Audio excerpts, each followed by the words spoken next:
We know you've come with a lot. We know you've come with a lot of questions, and that's very understandable. However, this is the way that this press conference is going to proceed from this point on. I'm going to introduce you to some of the leadership among these residents, and then we are going to respond to this simple question. It's what needs to happen next? And after that, I'm going to turn it over to the residents. This is about the residents. I am here as a private citizen, as a community volunteer, as a resident of Minneapolis, because housing is a human right. And we can no longer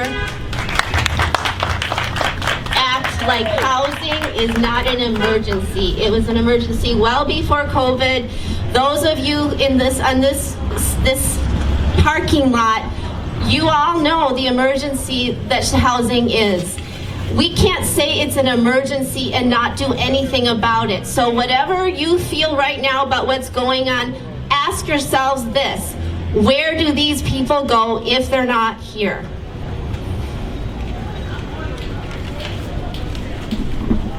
Hello, my name is Abu Bakr. I'm a resident here. I've been staying here for the last week. I'm here to help facilitate the press conference as well. If you guys have any questions, you guys can ask us.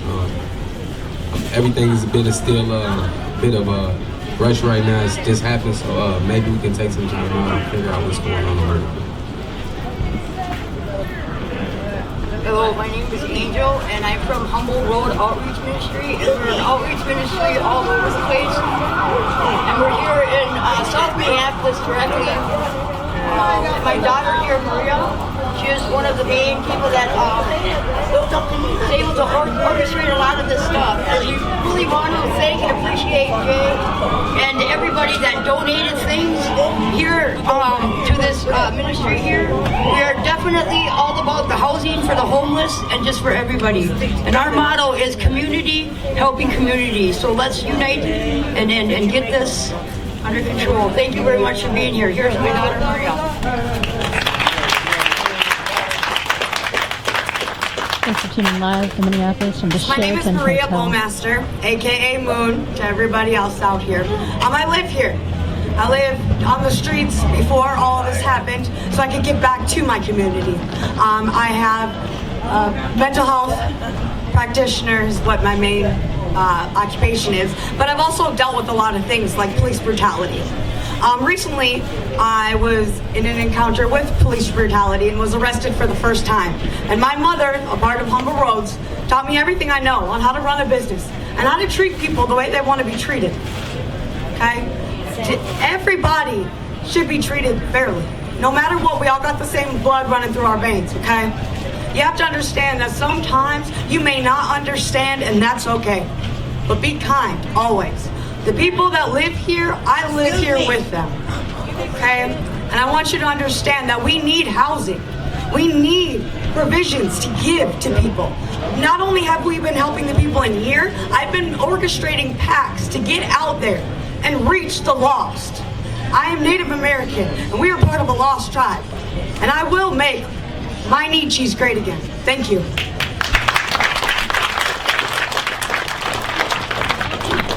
Hello, my name is Jamie. I have a hoarse voice because I've been sleeping out in these streets and in the elements. So I've been homeless for quite a while now.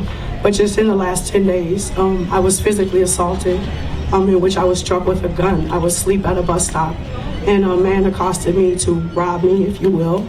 And I had nothing, so I was struck in the face with a gun, hence the black eye and the bruising of my other eye. Just 3 days ago, I was asleep in PV Park and was sexually assaulted while I was asleep. Homelessness has been an issue for a long time. Now the shutting down of this, we literally have nowhere to go. I mean, us women definitely are prey out here. Our children are prey out here.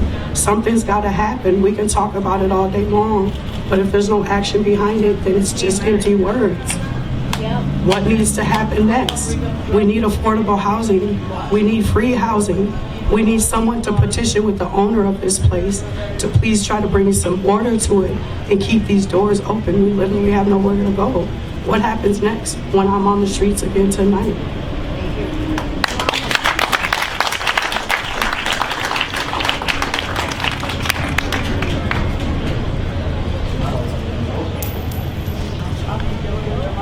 Thanks for tuning in. We're live here from Minneapolis. Hello. God bless America. You know, my name is Brookie, my last name Flying Huff, but I've been homeless for the last 2 years. Sleeping on the streets, sleeping at bus stops, sleeping everywhere until they got burned out. You know, they gave this to me today. They're kicking us. They said they're gonna give us out of here. But why? Because, you know why? Because people are coming in, taking advantage of the situation. You know, I'm so grateful that they gave us this place, a whole 5-star hotel. And you know what? I'm so grateful. And you know what? And no, someone gave it to me, because I might be on the streets tonight.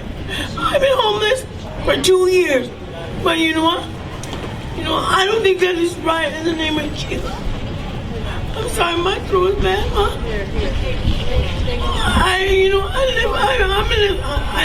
I sleep in my scooter. But anyway, you know, I just pray. You know, we gotta get rid of all these drugs, alcohol, alcohol. Be respectful. And you got a roof over your head, and you wanna like it. You don't have to listen. But don't come in here. You don't come in here. And you know, they give us free rooms. I mean, free cable, free food, free shower, free hot water. Yes. You know, and you know, don't be coming in here taking advantage. You know, slinging drugs, slinging all that shit. You know, I'm saying I'm not goody-goody. I'm alcoholic. I like to do my drinks. But you know what, you know? And you know, but anyway, but in Jesus' name, I love y'all. God bless Minneapolis. Amen.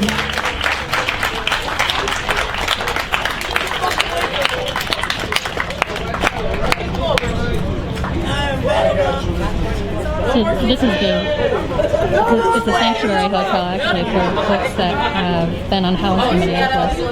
There was a fire in the Drake in downtown Minneapolis on Christmas Day. I think it was. Okay, so I'm 16 and I discovered this place after getting an argument with my family, and they opened up their doors to me. I was on a wait list for a room. And I was waiting actually a few days for a room, but I saw people that was going in there that actually needed a place to stay, but then I also seen people that was going in there that didn't need a place to stay. And then, like, as she said, they started taking advantage and stuff. And I get it for, like, the drug addicts that you do, like, you probably need, like, a little dose of it or something sometimes to get through your problem, but y'all should at least take it outside. Take it outside to be respectful to this place for even offering open doors, free rooms, 5-star service, always at your need. People should respect that. And especially now the building is burning down. Like, we got this place out here to help people, not to just to ruin it, because that's just gonna make them look bad. And then it's gonna make this place look bad. And it's not even the people that's in here that's making it look bad. It's the residents that's up in here. Because I see the staff. They out here, they're providing services, housing programs, youth programs, because they gave it to me. And I called them, and it helped me get back on my feet. And I do appreciate the staff that was here that was helping, because now I have a whole job interview this Thursday. Just for being here.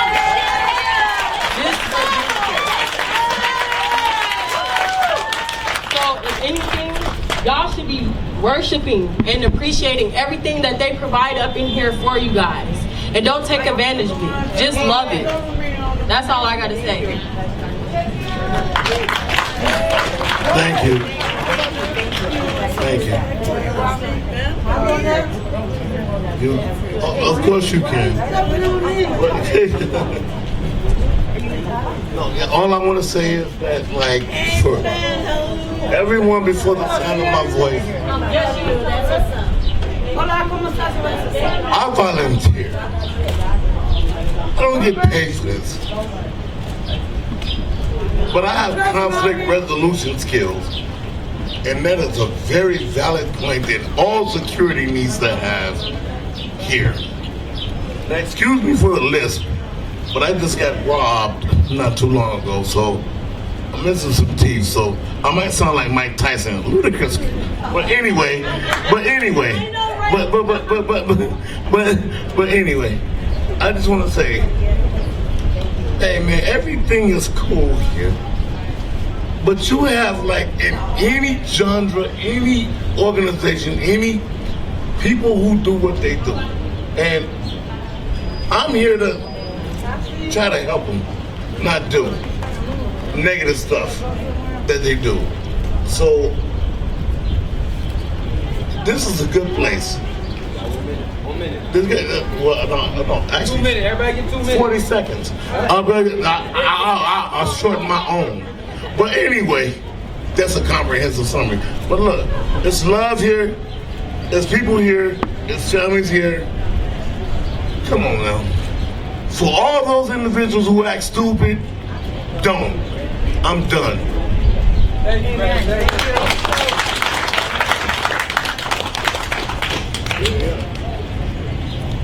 My name is Elena Garcia. We're from Humboldt Road over North Minneapolis, and we have a few buildings that we're trying to get for affordable living and housing for homeless. So if anybody has any donations,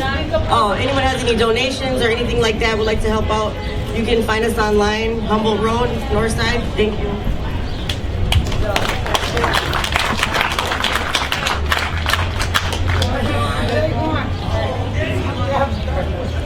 I just wanted to say something for the people that helped me and my guy and what happened to my daughter and everything. I love you guys, and I don't like to speak too much. I love you all. Thank you.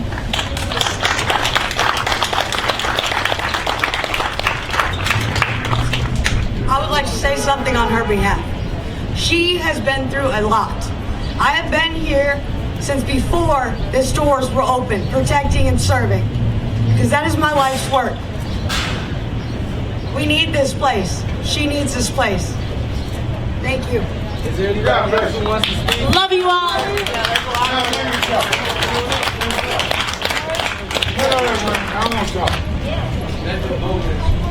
Hey, my name is Amanda Butcher, and they burned down my 10 cities. I have 5 of them over there, and the police did us wrong. So we're all over here like this? What you mean? I had babies and everything in my tents. What you mean? So this shit is not good. It's not good. It's not good. I'm still going, but I'm going, and I'm gonna be right. But we natives, we gotta stick together. But nah, natives, we all gotta stick together like a united. You know what I'm saying? United, please help us out. You hear me? They need this because they did us to us. After the same shit. Okay.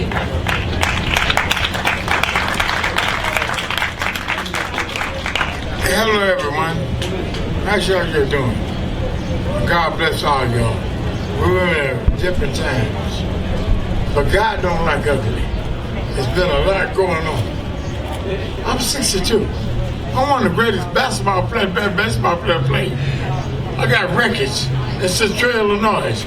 We won 3 championships in a row. Could have won 5. I got a ring on, but I got 4. Because I didn't play 1 year. I played with them. And God bless all y'all. We live in a turbulent times. And God just pray for us. Yeah, I'm 62 years old. I thank the good Lord He let me live this long. And God is good all the time. No matter what color yours, it don't matter. Black lives matter, yes it do. Any lives matter, Caucasian, Japanese, Chinese. But God bless you all. And pray for us. Now pray. Okay? Yeah, pray for us. Because we not been living a good life. I thank the good Lord to let me live 62 years. My first cousin was Attorney General in Illinois and the comptroller. My family had money. They had good hearts. but we be living in a simple and a dying world. But I always ask the Lord to forgive you. No matter what happened, no matter what color you are, ask our God to forgive you. Forgiveness. That's what we need. We need forgiveness. And thank you. Is there anybody else? Anybody besides this guy too? You? Okay. All right, and then is that it? Is that all the people? I'll talk some more. How y'all doing? My name is Desmond Carthron. This is how I didn't know anything about this was open, because the last time I rode past it had boards on it. You know what I mean? I got back from Chicago, like not this Saturday, but last Saturday. And when I got here from Chicago, I didn't have any place to go, man, because I don't have family here. I'm here alone. You know what I'm saying? But I stayed all night over a friend's house, so now I'm trying to figure out where I'm going to go. So as Sunday went past, Monday come around, I get locked up. I go to jail for 3 days. They let me out at 1 o'clock in the morning. And now I'm thinking, as I'm putting my clothes on, where am I going to go at 1 o'clock in the morning? And it's curfew. You know what I mean? But by the grace of God, it was these people here. All these people here, staff here, who were sitting outside of that jail with a table full of cigarettes, food, drinks, and transportation here to get warm. You know what I mean? It's been a trying time for me, because just this morning, my boss called me back to work. I go back to work tomorrow at 11 o'clock.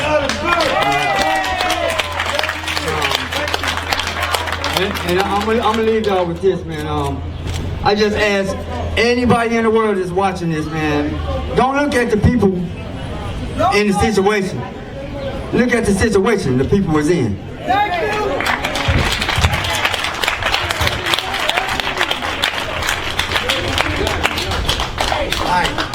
Hi, my name is Juan Yance. I've been living out on the streets during the wintertime, 40 below zero, also during that ice rain. I get a place like this, I help out when I can. I try to do return. They allowed me to come live here. I was able to volunteer to help out. So the thing about it is, these people are kind and considerate, and they help the community. Not just the people who are here. They gave to the community. So I think it's only fair that the community stands up and helps the people here. God bless you guys.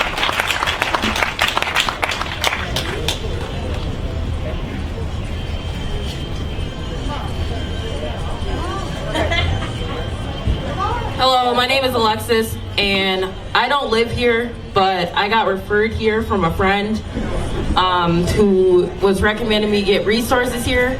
And when I first came here, it turned out I wasn't the only one who needed resources. The residents here needed help. I work for an organization called Freedom from the Streets. It's an organization that helps people who are experiencing homelessness, on the verge of being homeless, and formerly homeless. And my role is I help with people who are dealing with child protection, because I'm dealing with child protection. I grew up in foster care twice as a child. My 2 children are caught up in the system because of racism.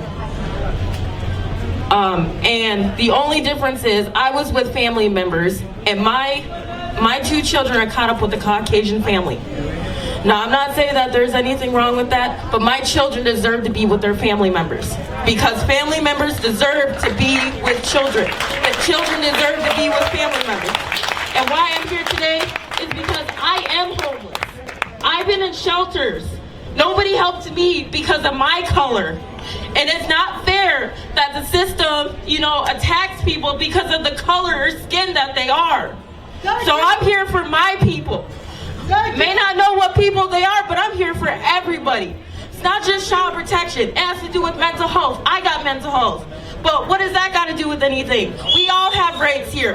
We all deserve to be treated fairly. So I'm here to tell the residents, I know how it feels to be homeless.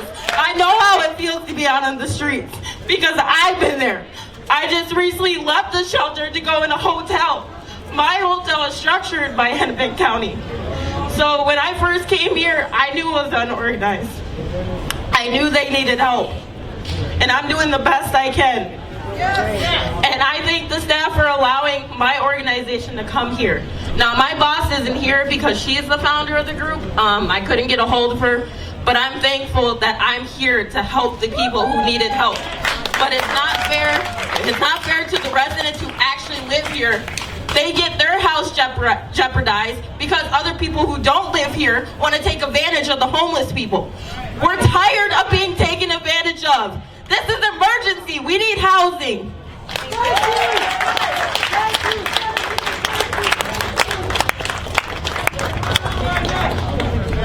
Two minutes. There's a lot of things I don't think people here know. There's things here that people don't know. Volunteers here, not really volunteers. Some of them are, but it's government. Government kind of did this. Came too much for them, so the government wants to pull out. I bet you a lot of people don't know that rent was paid here for a month. Anybody know that? Otherwise. So we're going to bring problems. We're homeless. We bring issues. You can't just walk away from that when you open the door. All you can, I don't know.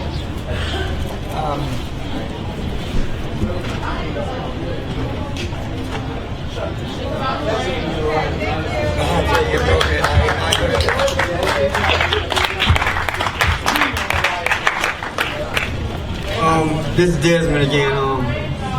I'm just crying for the people who's unfortunate as I am to have a job now. I mean, look at them. Don't look at me. Make it good for the ones behind me.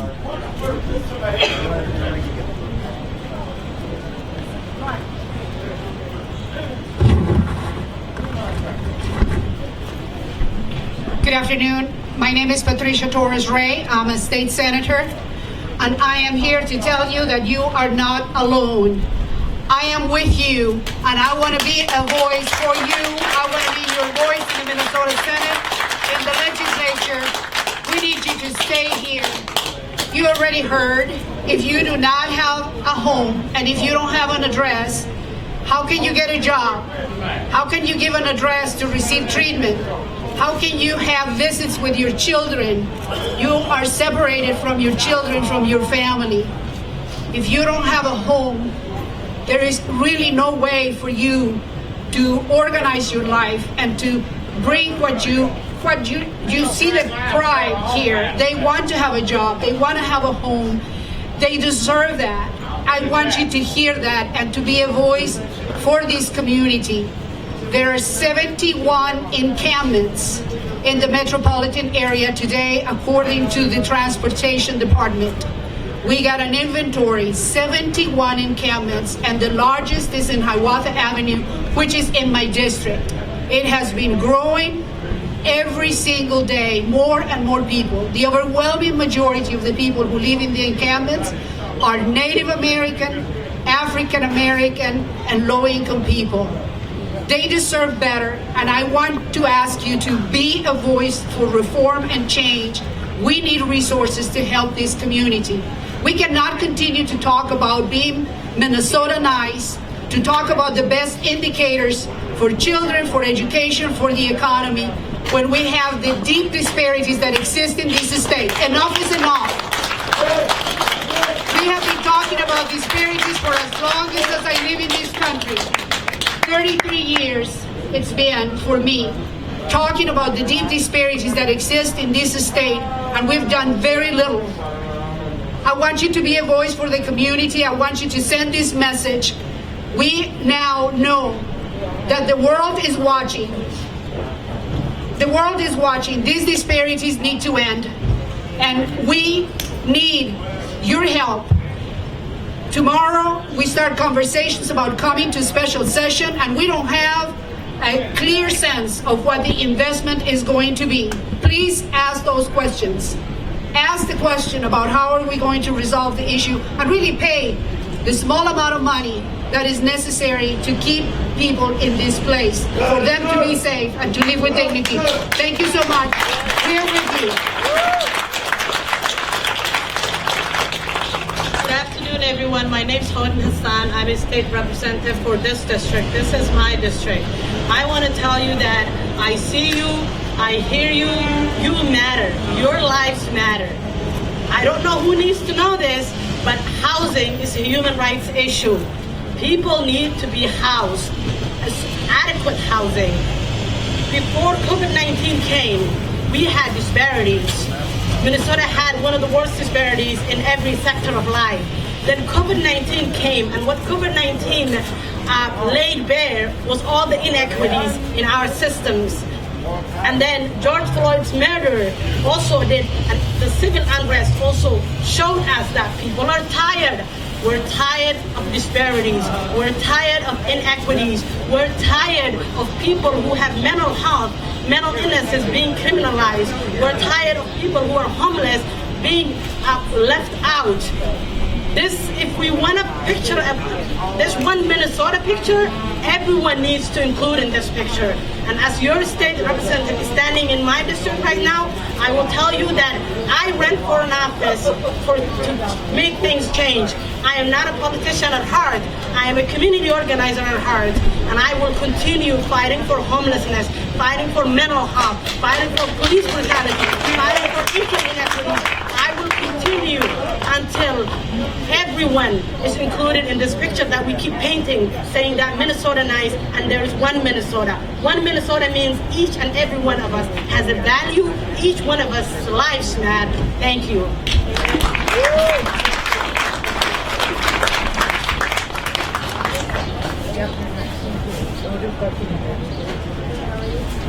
Hello, my name is Kara Carlson, and I live in this neighborhood.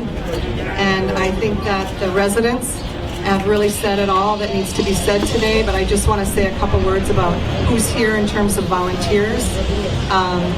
Like me, we're a group of people.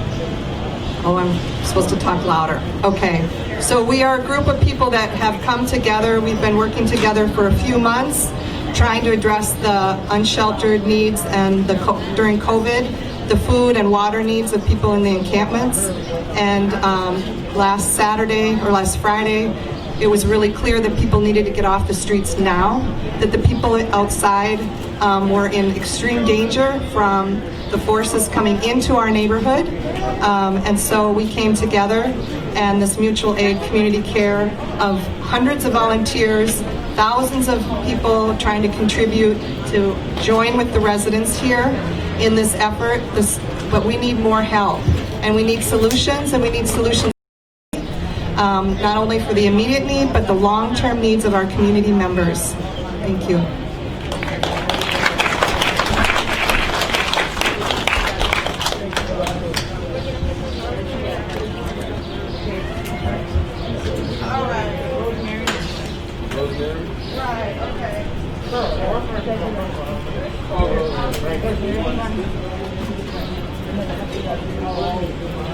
Good afternoon, everybody. Is this loud enough? I am extremely moved by the organizing that the residents here are doing. It is, I'm going to be becoming speechless because of it. I just want to take a moment, though, to acknowledge that we were given this power by George Floyd, who worked at a shelter in Minneapolis. He should not have been killed by the police, but I want his legacy to include things like this, things like being able to house people. He advocated for people who were experiencing homelessness during his life. People here knew him, and today he was laid to rest in the ground, and I don't want to lose sight of that. I've met so many good people here. I'm going to let them speak for themselves. Thank you very much.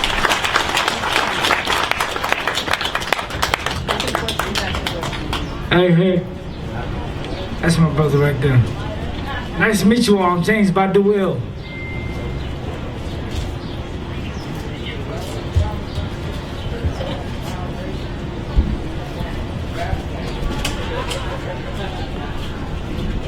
this is a place of refuge.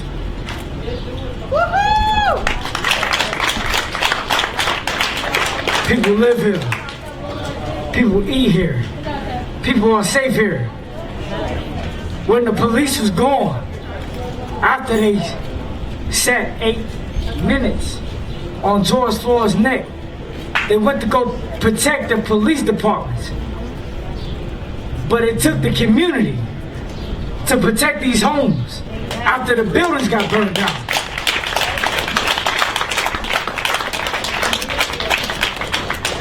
Homelessness is not new to Minneapolis, especially on the south side, especially for black people. When black people make up 64% of the homelessness in Minnesota, for you to lock people out, to say that they can't come, to get rid of cards, to make sure that they don't enter, and to put them back into a zone where they have no food because it's all burnt, no shelter because it's all gone. That is a decision that Minnesota has made. And Jacob Fry, you already know me. Governor Watts, you know me as well. Very well. This is no longer about a civil rights issue. This is about a human rights issue.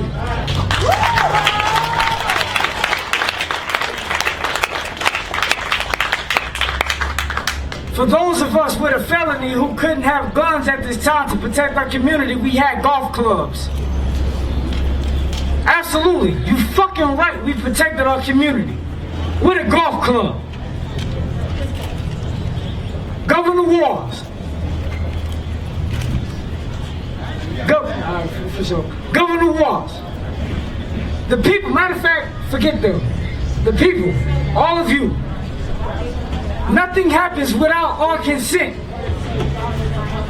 If this is our home, and this is where people need to be housed, this is where people will be housed, this is how it will go down, and if they have a problem with it, yes, we have guns, and we also got golf clubs. People will sleep here tonight. That is what's going to happen. We will take back Minnesota, and we're not going to rebuild it. If it burnt down, we're not going to rebuild what burnt down. We're only rebuilding what's necessary for the black people and for everybody. That's it.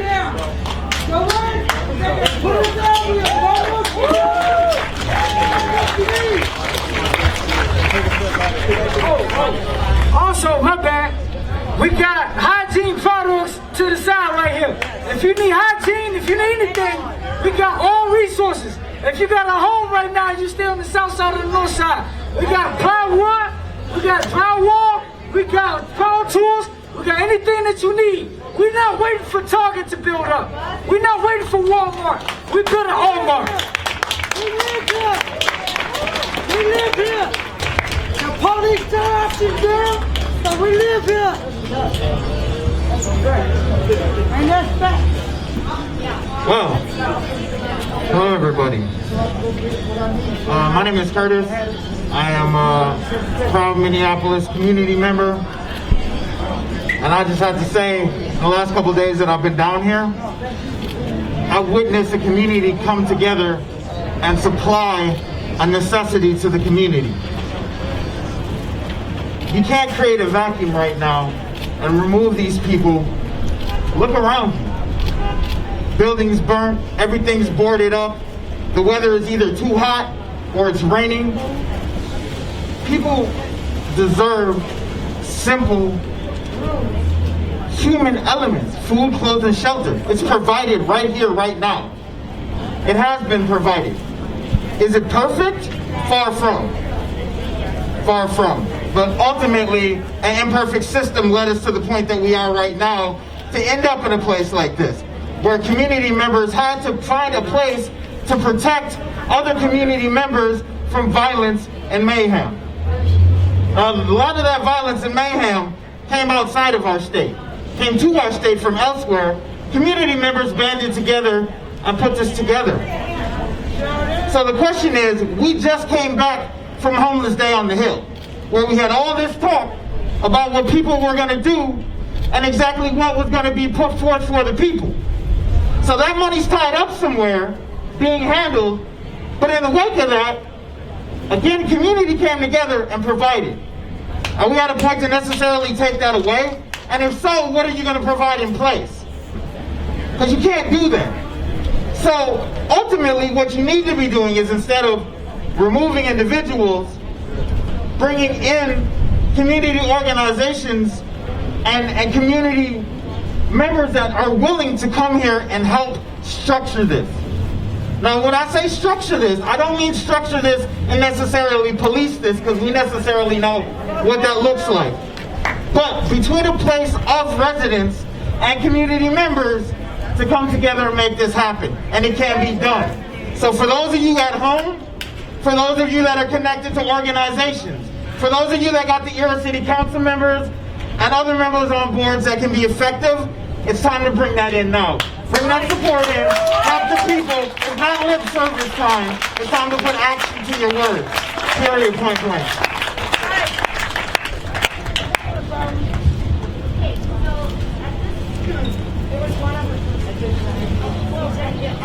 At this time, what we're going to do is start taking questions from press.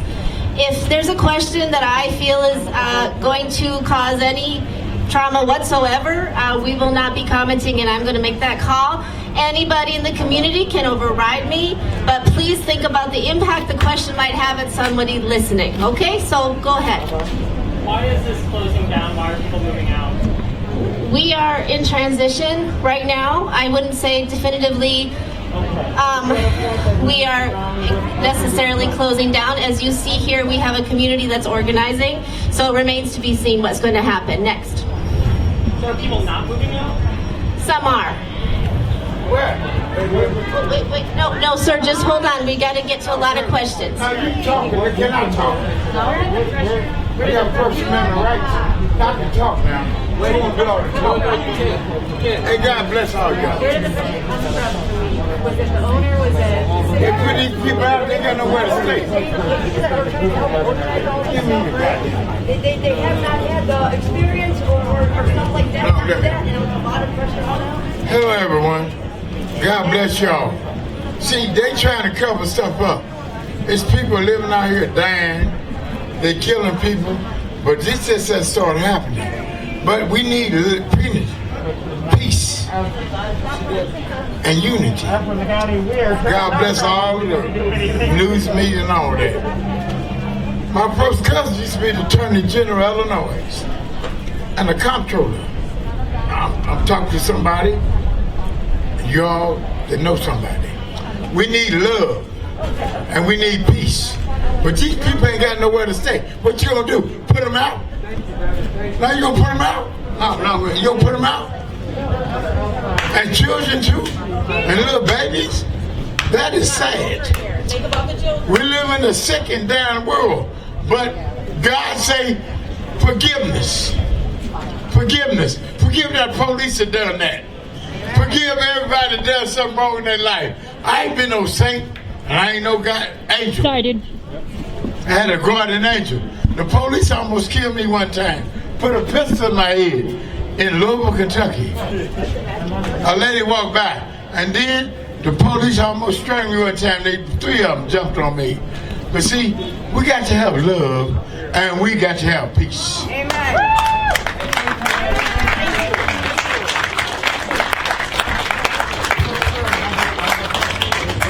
What's going to happen? We have a statement we want read. I know you guys are really itching to ask questions, but we have another statement that you need to hear.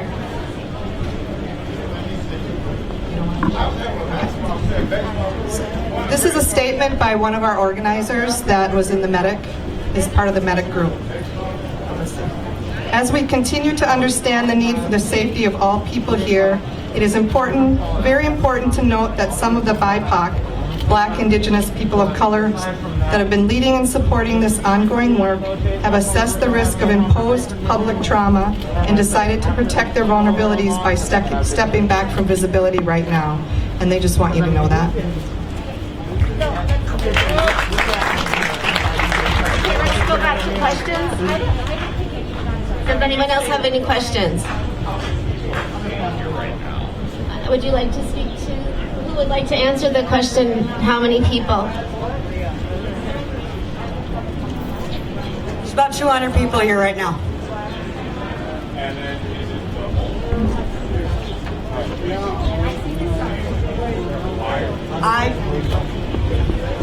I actually can't answer that question, but I have another woman that can answer that for you, right here. Maybe. What's the question? Please repeat the question.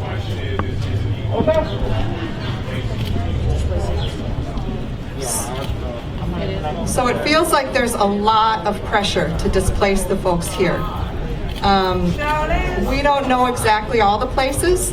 It might be that the owner is doing that. It might be that there's other business people in the neighborhood that feel threatened by this. Might also be, I don't even know what to say. Yeah, so. Next question, please. The coordinators here are overwhelmed with certain things. I can say that for a fact. I've been here since day one of it all. And I also have been out patrolling with AIM, the American Indian Movement. So it's a whole lot of factors here, sir. People are being evicted. Is that true? I guess I can't answer that question personally. Can you repeat it a little bit louder for us? People are being evicted from the hotel. Is that true? That is correct. Yes.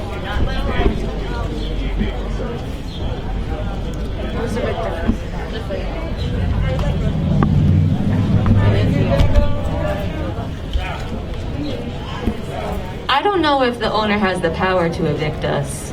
I don't know that the police in Minneapolis have the power to remove us from housing at this point. The uprising that has happened here is not just about the burning buildings, the burnt carcasses that you see around here. The uprising in Minneapolis has spread around the country. The uprising in Minneapolis has made this possible, expanded our imaginations, insisted that housing is a human right. The uprising in Minneapolis is making us rethink deep, radical changes. The thing that's displacing people is the same things that have been displacing people for 400 and 500 years. Housing is land. Native people in Minnesota are 20 times more likely to be homeless than white people. Homelessness is a continuation of land dispossession. Homelessness is a continuation of colonialism. Housing is wealth.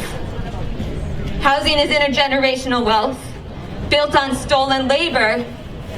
And by providing this is a means of land repatriation. This is a means of addressing historic, deep disparities and inequality. This is pragmatic, and this has inspired a lot of people. And I don't want to lose sight of that. This is an activist project of housed and unhoused organizers. We opened this building. You're welcome. We're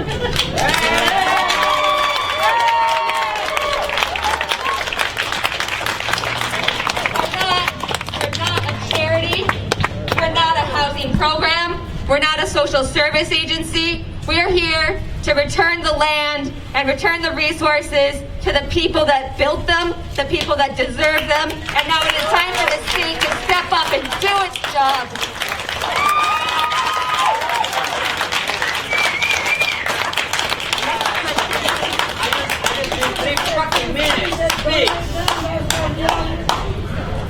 I need 3 fucking minutes to speak. For the media, I do not know if you received this letter, but I encourage you to read I'm not giving a motherfucker speaker. because this letter explains the situation. So in here, There is an issue about management and lack of payment and some violations that occur. So it's a complicated message, but you should make a copy of this with your phones so that you can explain to the public what is being said. Next question. I think we're going to go about 5 more minutes with this process, and then those of you who want to make yourselves available, you certainly may do that. Next question. Okay, is there anyone else who has anything they'd like to say? Oh, okay. I would like to thank everybody for coming here. If we could all just take a little silence of prayer for everybody that has lost here in the community and around the world. Thank you all for being here, and have a good day. Yeah, I can print guns for Native American people. All I need is 2 things, money and supplies, and I'm not intimidated to print it. So if anybody is up to the project to keep standing up for social justice and go out there and stand up, come find me. I have the intelligence to build and 3D print real guns, and I'm not scared to do it. I'm not scared to be killed, because this isn't a game. It's not a fucking game. That's why we here. Because the White House has a machine and can print money, and they can do whatever the fuck they want. But they will shoot somebody because they want $20 to eat. They will destroy a tent because they don't have a fucking house. Because they have nothing to stand for. Nah, don't fucking talk to me if you are trying to stop me. Because anybody who stands against social justice is not my friend, it's my fucking enemy. Hey, he's alright though. But he's alright though, because this is the state of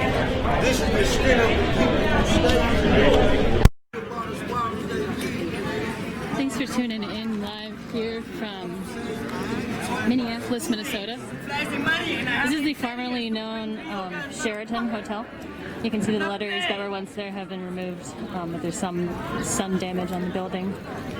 This has been a sanctuary space for unhoused folks since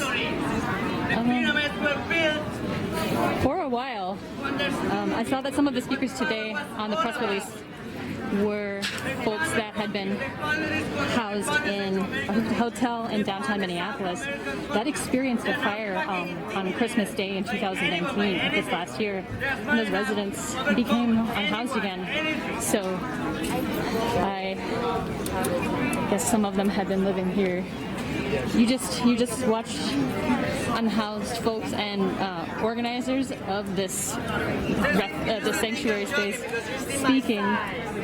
You also heard some state officials sort of sharing that they were on the side of unhoused people and were planning on fighting for them. This morning, now this has been around for several weeks at least. This morning there was an eviction notice that was served to the residents of this place. Now it's June, early June. We're still in the coronavirus pandemic, and it is still not supposed to be, as far as my understanding, it's not supposed to be legal to evict people during this time. But the eviction notice was served. Some people have already left. Some folks that have been living here have no plans to leave, say that they plan to stay. So we heard a variety of folks before express their needs and just talk a little bit about their situation, talk a little bit about what the sanctuary space has meant to them, how much they need the space. Today is it Wednesday? It's Tuesday, June 9th, excuse me. Earlier today was the funeral for George Floyd. We've been covering the uprisings in Minneapolis and St. Paul over the past 2 weeks, started exactly 2 weeks ago. We're going to try to get you some interviews in a little bit here. See if anyone wants to speak with us, maybe go inside the building. Let me just check my messages here really quick.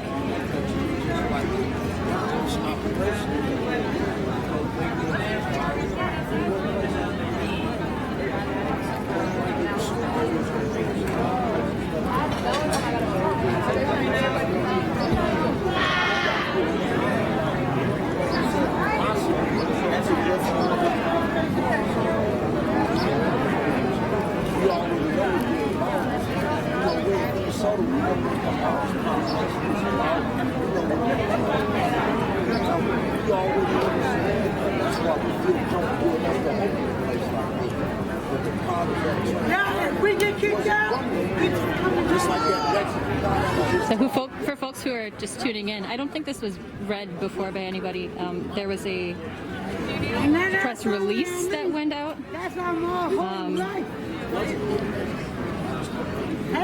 The reason for holding the press conference today was expressed as follows. Housing is a human right.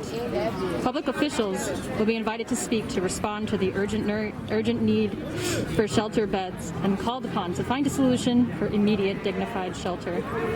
We heard earlier from Rosemary, one of the organizers here. They were wearing a Southside Harm Reduction t-shirt. That after the 2 weeks of uprisings, it may not be possible for the owner of this building, it may not be possible for the Minneapolis police to evict people at this point.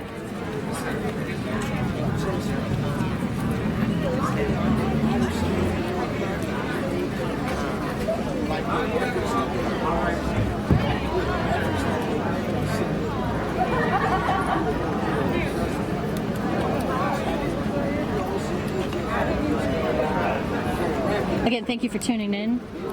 Hey, my name is Jen. I'm streaming to you on Unicorn Riot's live channel from Minneapolis, Minnesota. Unicorn Riot is a 501c3 nonprofit organization. We've been around for about 5 years, bringing you content from Minneapolis and St. Paul, from other places around the country. We bring you ad-free media, commercial-free media. You'll never see ads or commercials on our live broadcasts or on inside of our articles. We have so many people to thank for the ability that we have to bring you these live streams. I'm going to zoom in on this building back here. This is directly south of the Sanctuary Hotel. That building has been burned. You see the word furniture? I thought that used to be a Wendy's. I might be wrong about that.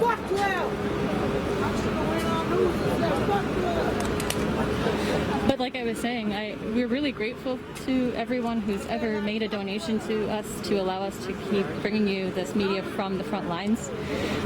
We're grateful to everyone who's ever been a part of Unicorn Riot, who has shared their skills. And got to thank you all for tuning in today to this live stream. This is the Transit Center. This is off of Chicago Avenue in Minneapolis. Across the way, there's another pile of rubble.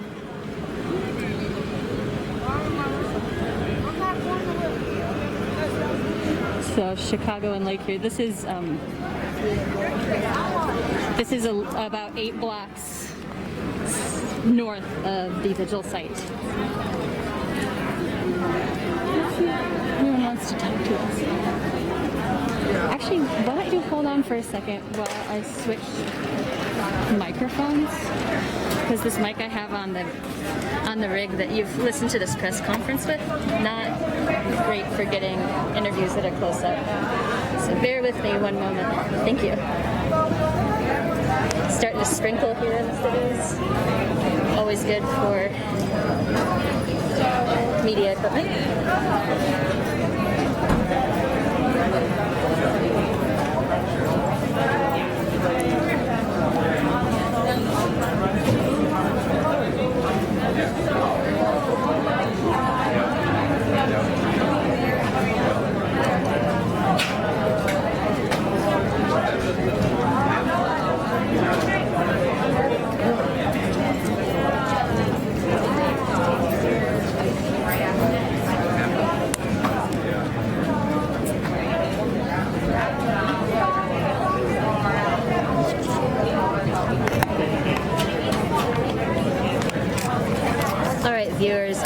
doesn't make a really loud noise. I'm sorry if it does. You might want to turn down the volume on your speakers.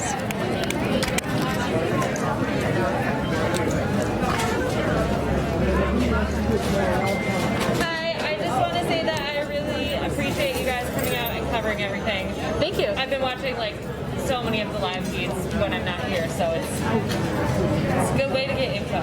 I really appreciate it. I appreciate you saying that. Thank you. Yeah. I'm Jen. Yeah, Jenny. Jenny? Yeah. Nice to meet you. Nice to meet you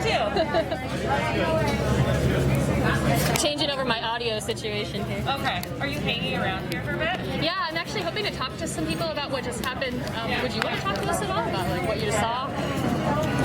No, because I've been kind of in and out. I was checking in with a specific resident. Gotcha. Yeah. Yeah, things are just kind of evolving right now. I'll talk to you unofficial.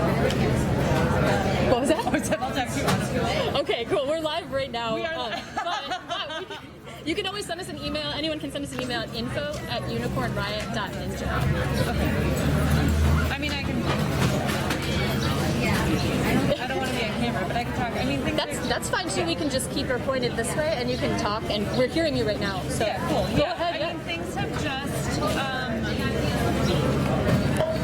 And this is coming from me, where I am not directly involved here, but have been pretty active. Things got pretty big, pretty fast, and it changed, and it didn't change into a terrible thing, but it, in the beginning I think we had it handled, but then just more and more people showed up, and we weren't equipped to properly manage that, and unfortunately, I'm not sure the details with the hotel owner, but it seems like we kind of got to a point of no return with them, which I can see that there has been some damage done to the building. Where's the damage that has taken place? I heard something about a burning that happened. Or? That was earlier this morning. Yes, so it was at about 6:45. I think it was just kind of some trash that was in the hallway. Okay. Inside of the building? Yes, inside of the building. That was lit on fire. Okay. I know lots of smoke. Fire department came for that one. And then there's been like some doors that have been broken down. After they've been locked? After they've been locked, yep. Okay, yep. Yeah, I did a kind of a sweep around of all the levels today just to clean up where I could, and there's definitely some damage done. So I can see from the owner's perspective that letting somebody take over something that costs so much money and probably has a lot of value to him, the family, and seeing it kind of take a turn. Are you an organizer with the sanctuary space? I have been working here actively, yeah. I'm not like one of the main coordinators, but I kind of bounce around to different areas and check in with people, and have tried to keep in touch with, a lot of the residents. I've made some pretty solid relationships with them, and I've seen a lot of good come out of this. I've seen a lot of good, and I also know that there's been harm done. And a lot of it we may not be able to see because it may have just been we mishandle a situation, and then it evolves from there and goes into their room or leaves the emotions and turmoil with that leave the hotel, and it's the domino effect. I don't think that's the right word, but it escalated. Yeah, it escalated. It evolved into something that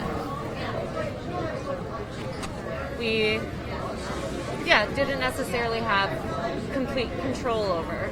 Like, there's a solid group of residents here who are super helpful, still trying to get this working, because we don't fully know what's going to happen tonight. Like, I don't know. It really could go any way. And there's a solid group of residents who want to protect this place and who want to keep it open and are passionate about, keeping in the people that are here for good reasons and not necessarily kicking out the other people, but seeing people that are taking advantage of the location and the rooms and the situation, and trying to have them not spend time here if that respect can't be given to the building and to the fellow residents. Yeah. I'm looking to speak to some residents, actually, if anyone wants to talk on camera about the situation. I'll be here for a while. We're live right now, like I said. Okay. We just heard you. Thank you for speaking with us. Yeah. And explaining a little bit more about the situation. Yeah. We just got done here a little bit before the press conference. Okay, yeah. I'll check around to see if anybody, but yeah, I'll be around. So, yeah, cool. Nice to meet you. Yeah, nice to meet you. All right, check. Microphone 2.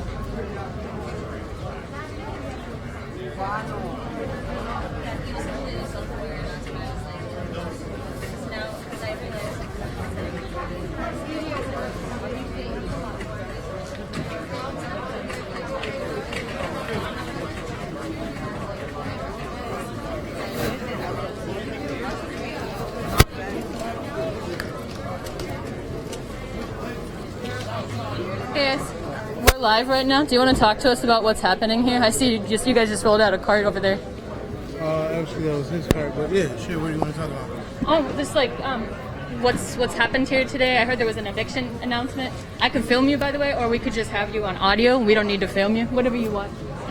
Do whatever you want. Word. Okay. Yeah. There was an eviction. I guess somebody set something on fire upstairs or something. Normal stuff that happens. I mean, in a hotel, you would guess. But they evicted. Yeah, they said everybody's got to go, which I don't understand because I thought eviction was a process to the courts or whatever. I guess you don't have to do that when you poor. I guess. So that's about it. Nothing too special. You know what I mean? A lot of people don't got nowhere to go. You know what I'm saying? I am fortunate enough to have some family up here.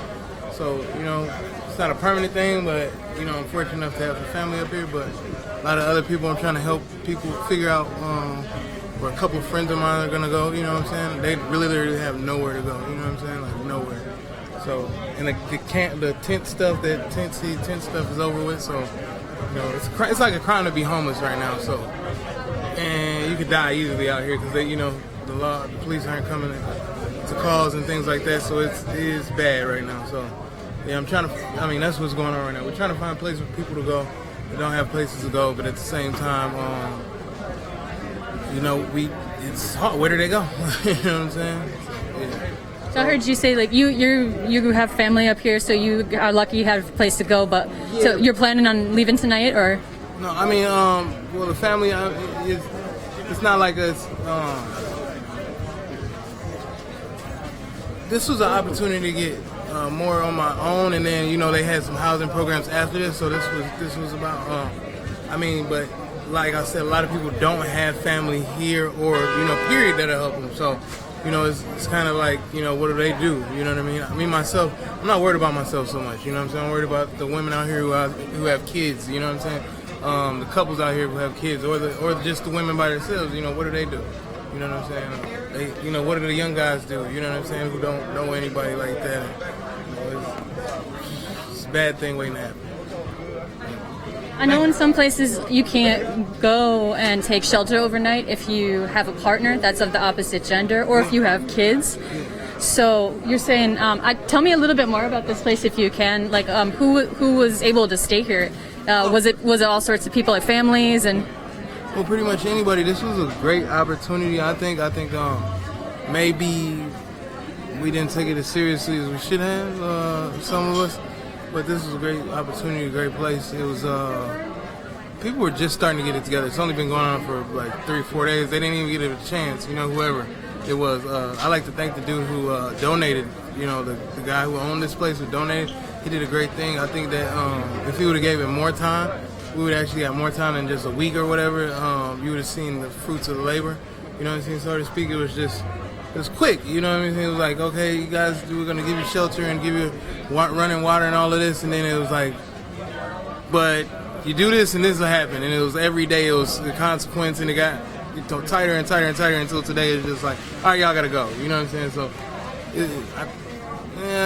I think they should have gave away, a lot more of a chance. You know what I'm saying? The people, a lot of people. You got to think these same people, could be out there doing damage and doing this and that to the community. You know what I'm saying? They were here.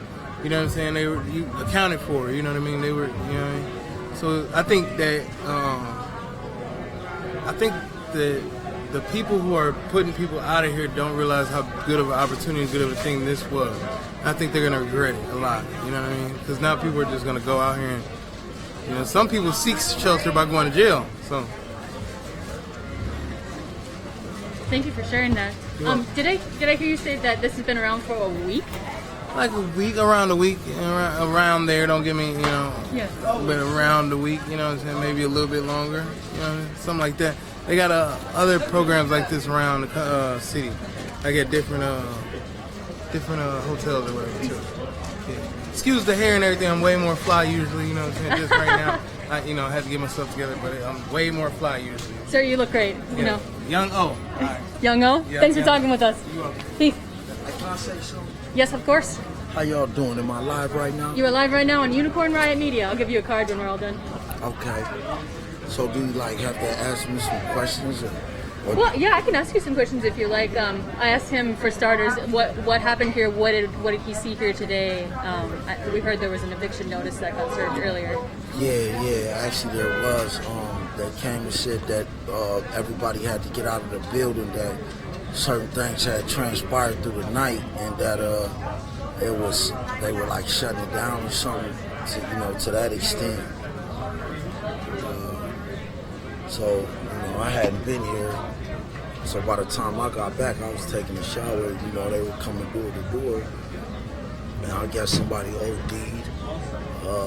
I don't know if this is all information that they. Yeah, well, I guess somebody OD'd, and there was a couple fires or something like that, or a fire or something like that. But you know what I'm saying? This is. I think this was an incredible feat that what they did as far as getting this building open and having people come in here and stay in here, man. I think that was a very, very strong challenge, and I think that they did a very good job. And I don't feel as though they should shut this place down from 3 or 4 days, because they haven't got all the, they haven't got everything, got all the T's dotted and, or T's crossed and I's dotted, you know what I'm saying? So,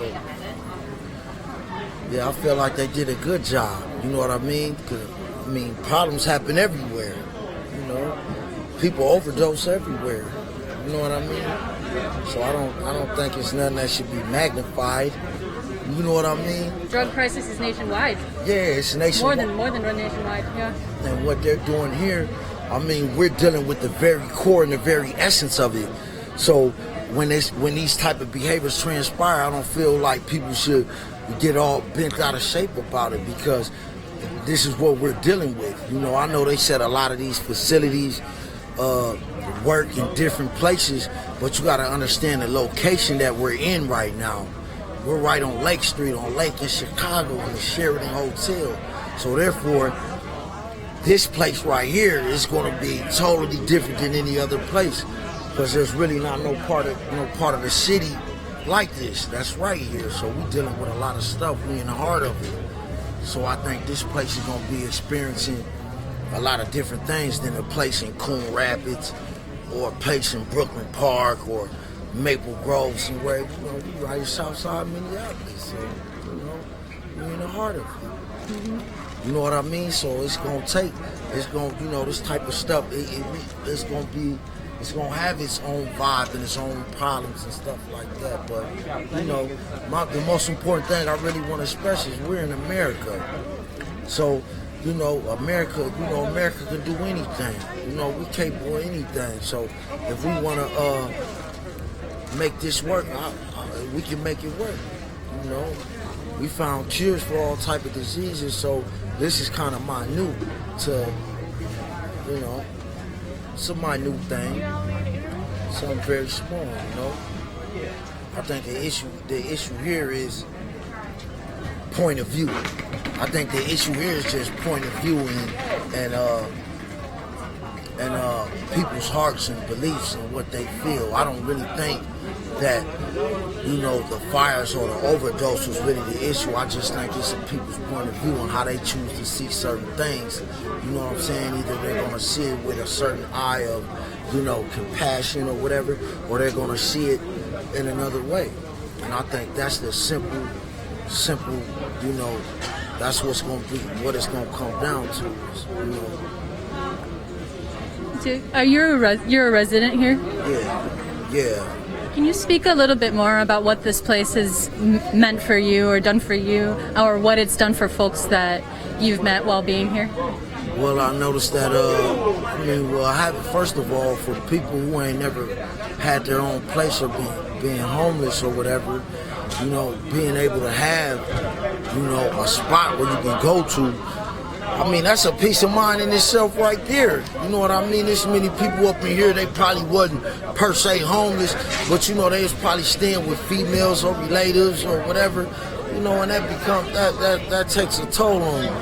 So, I think it did a very good job for me because I didn't really have to worry about, I didn't have to really worry about nothing. Nobody's moods or attitudes or nothing like that.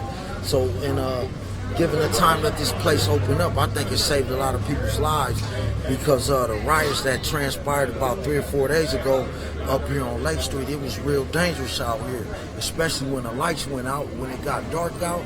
It was gunshots and everything. It was crazy. Buildings burning, gunshots all night. And if you look around and see a lot of these people up here, a lot of these people probably been dead or caught up in something. So I think this place did save a lot of people's lives. It was dangerous out here for a couple days. Yeah. Just over the past few days, especially. Yeah, they was riding around shooting at people, all kind of stuff. And what really made it dangerous was the lack of the police presence. There was no cop cars nowhere. So, like, the lack of police made things different, made things dangerous. Excuse me. No, the lack of policing at the time the riot had transpired. Yeah, when people are in a lawless mood, nobody's never said that law's not good or we don't need law. That's the only way you can run a society. But yeah, man, it was just crazy, man. But them other facilities, they took years and years and years to be ran. They took years and years and years, blueprints and, they had, for them facilities to run, it took time. So you can't expect a facility like this to run within 2 or 3 days and expect it to be 100% perfect, They got DOC facilities that if the system shut down for 1 day, it'll be all chaos. And 90% of the people in the DOC been working there for years and got years and years of experience. And this seems more like a community initiative that started this all that we see behind us. Yeah, and so therefore, not only can you give these guys their props, but we gotta have realistic expectations here. We gotta have realistic expectations. We can't start a project or start something or like that and not have realistic expectations, we're right in the heart of the city. This is it right here. We're in the heart of the city right here. Everything is here. You know what I'm saying? So when the issues that transpire that go along with, the inner city, this is life. This is what we're doing. We live it. This is the things we get through. This is what we get through. We've been getting through it all our lives. So it shouldn't be no reason why a situation or two transpires here and we don't get through it. Yeah. Thank you so much for talking with us. I appreciate it. Let me give you a card. Okay. I'm Jen, by the way. Prince, you might have to edit that a couple times. Well, you know what? We were live just now, so... Oh, for real? I didn't tell you that? Oh, I told the other guy. Oh, I'm sorry. But we do have the ability to edit. That's good. That's all good. It's good. It's all right. I'm sweating. It's warm out here, friends. Humid. Here's your card. Thank you. Yeah. Appreciate it. Yeah.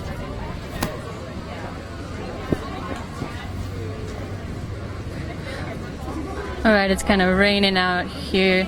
That's the Midtown Exchange building.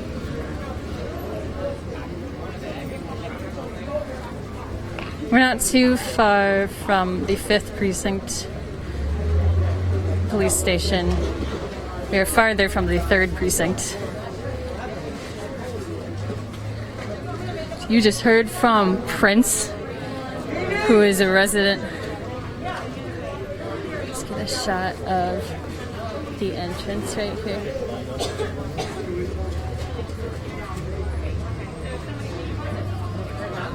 And he was saying that the owner of this place seemed to have a lot of,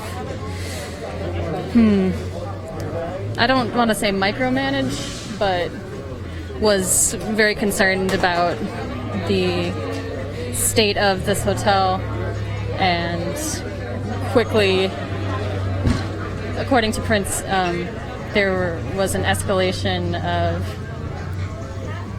things that happened inside the hotel or around the hotel that the owner didn't like, and so led up to this eviction notice that we heard was served earlier today. We have folks here giving out snacks. Everybody's wearing a mask, as well as the nitrile gloves.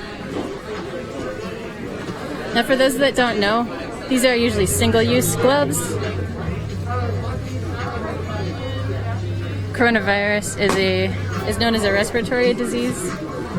So if you touch something out in public, and then whether or not you're wearing gloves, you touch your hands to your face, you're transmitting that whatever you just touched, virus, germs, dirt, whatever, you're transferring it to your face. So whether or not you choose to wear gloves when you're going out, just make sure to try to keep your hands away from your face during this coronavirus pandemic.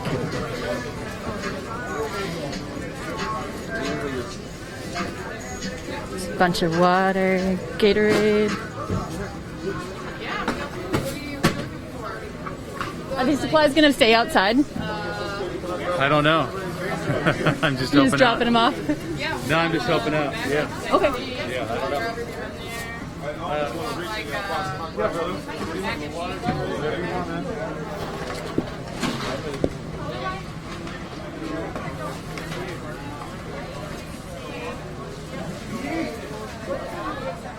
Here is the plaque that says Midtown Exchange. That big building I showed you just a little bit ago, we're right beside it.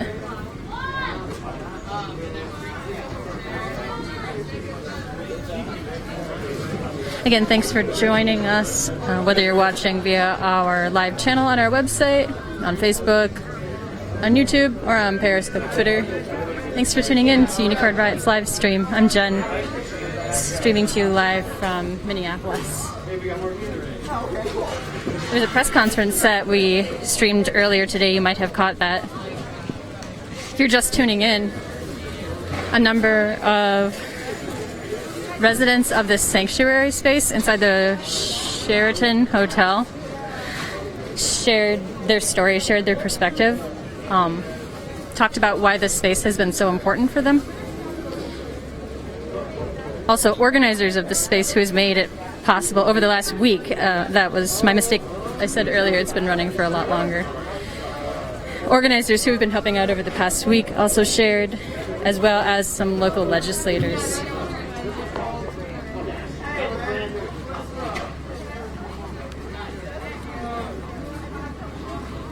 Zoom back in on this.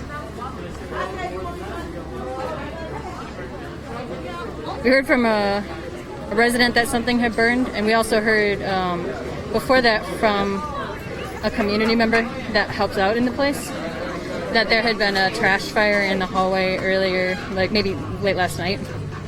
Also, some of the doors had been broken into because folks wanted to get into where they had been staying, and the door was now locked because an eviction notice had been served.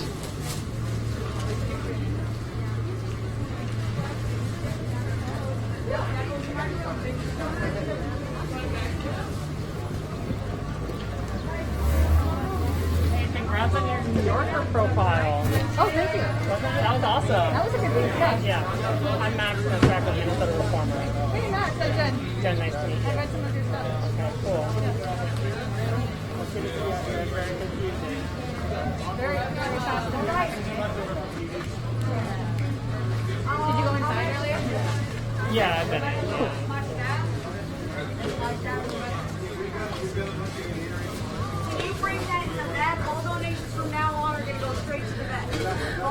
We heard earlier through one of the organizers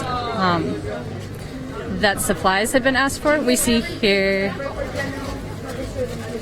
individually wrapped Marchan instant lunch, oatmeal, graham crackers, and individually wrapped sort of carbohydrates and protein.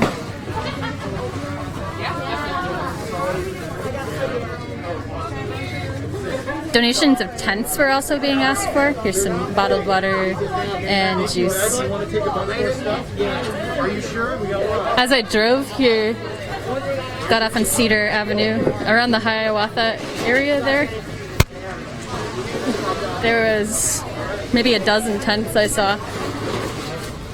We heard earlier from one of the speakers during the press conference that there's many areas within the metro area that in which unhoused encampments had sprung up with people living in tents. So just saw that on my way over here.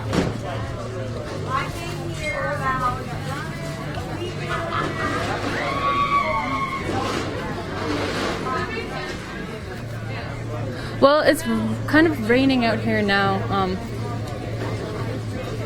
Folks seem sort of occupied with getting supplies. We may take the stream down. Let me talk to my away team. Thank you both, by the way, for running this live stream. Unicorn away team.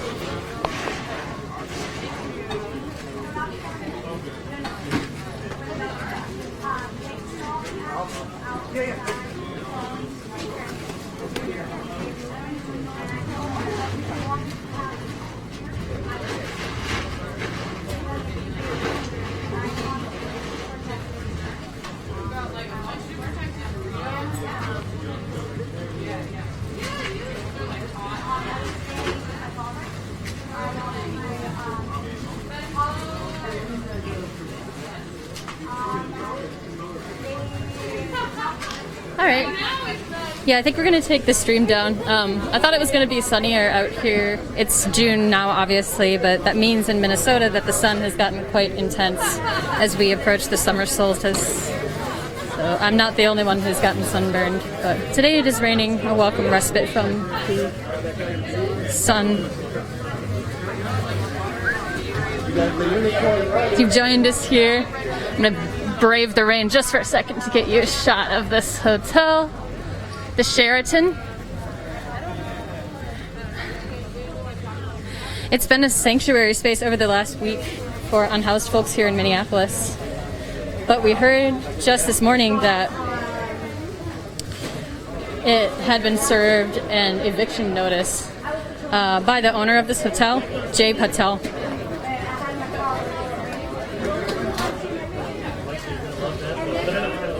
This is all happening within the last 2 weeks plus 1 day of uprisings that have taken place in the Twin Cities and across the country and across the world regarding people refusing to tolerate police brutality after the viral video of George Floyd being killed at 38th in Chicago by 4 MPD officers.